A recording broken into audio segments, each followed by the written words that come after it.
Friends. কি হয়েছে তোমার? কাঁদতেছো কেন? গালের রং কিসের? কেউ কিছু বলছে তোমাকে? কেউ টাচ করছে? তুই আমার মালিক? তুই কি আমার ব্যাচমেট? আমার খালাতো ভাই। তুই করে বলার রাইট কে দিছে তোরে?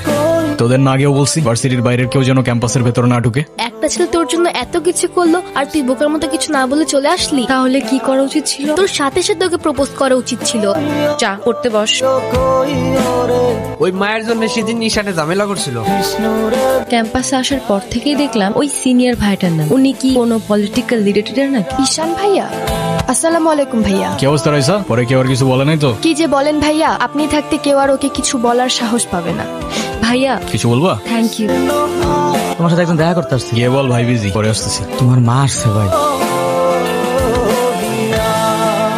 হ্যাপি বার্থডে বাবা। বাহ, আপনার মনে আছে অ্যাট লিস্ট। এই দিনটা আমি কি করে ভুলতে পারি বলো? আপনি সবই পারেন।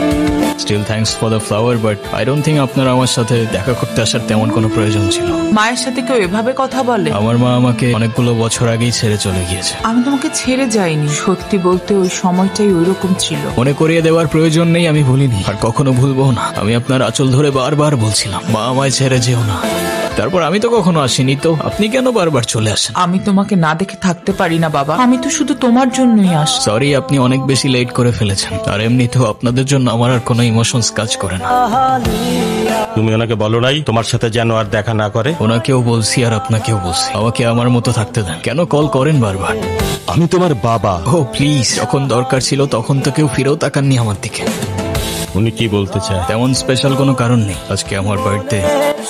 সরি বাবা, আমি আসলে কাজের জন্য ভুলে গিয়েছিলাম যে আজকে তোমার বার্থডে। তোমার জন্য ছোট্ট একটা উপহার। আমার জীবনে দুইটা জিনিস খুব অপছন্দ জানেন, এক আপনার টাকা আর তুই আমার মায়ের ভালোবাসা। দুটোই ফেক। তুমি যা বলবা তাই হবে। মা দেখো না মা। যাও তো। এই শোন, তুই না ঈশান ভাইকে প্রপোজ করে দে। তুই যাবি এখান থেকে নাকি আমিকে ডাক দিব? বলে দিস কিন্তু, বেশি দেরি করিস না। ওরা যে প্রপোজ করবো যদি না করে দেয়? আপনি হলেন চেয়ারম্যান স্যারের ছেলে। এই ভার্সিটিতে এমন কোন মেয়ে আছে আপনারে মানা করব? ক্যাম্পাসের সবচাইতে সুন্দরী নারীর জন্য এই সুন্দর আই লাভ ইউ।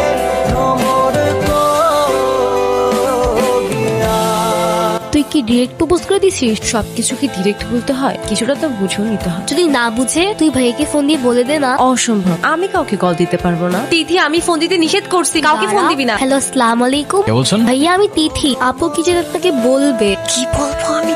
কালকে কি আপনি ভার্সিটিতে আসবেন? এটা বলতে কল দিছো? কালকে কি দেখা করতে পারবো?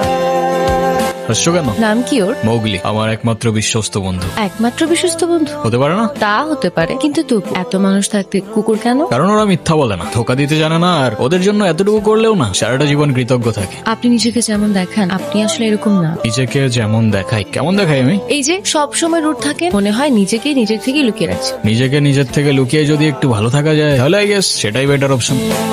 আপনারা তো কষ্ট কিসের? সে থাকুক না, জেনে কি করবা? বলে দিলে তো আর কমে যাবে না, তাই না? কমবে না বুঝলাম, তবে ভাগাভাগি করে নিলে ক্ষতি কি? এই না বন্ধু, একটু মিষ্টি মুখ করে নাও। ওকে, তুই ওদের সাথে ঝামেলা করতে গেছিস কেন? তুই কি রাস্তার পোলাপান যার তার সাথে মারামারি করবি? ভাই আমি এমনি এমনি ঝগড়া করতে গেছি। কেন ওরা তোর ঘাড়ে উঠা বসছিল? ভাই অনুতির গায়ে হাত দিয়েছে ওরা। ভাই বাদ দাও না ভাই, চলো ভাই। তুই যা ভাই চলো না ভাই। তোরে যাইতে বলছি আমি। যা। দেখ ভাই, তোর ক্লাব লাগবে তো নিয়ে যা তুই। আমি তোকে কিচ্ছু বলবো না, কিন্তু অনুর থেকে দূরে থাক। ছোট থেকে জীবনে কারোর ভালোবাসা পাই, ওকে আমার থেকে কেড়ে নিস না ভাই। আমার লাইফে আমার বাবা মা সবগুলো ভালোবাসাকে আমি হারাই ফেলছি। ও ছাড়া আমার জীবনে এখন আর কেউ নাই। ওকে হারানোটা এফোর্ড করতে পারবো না আমি।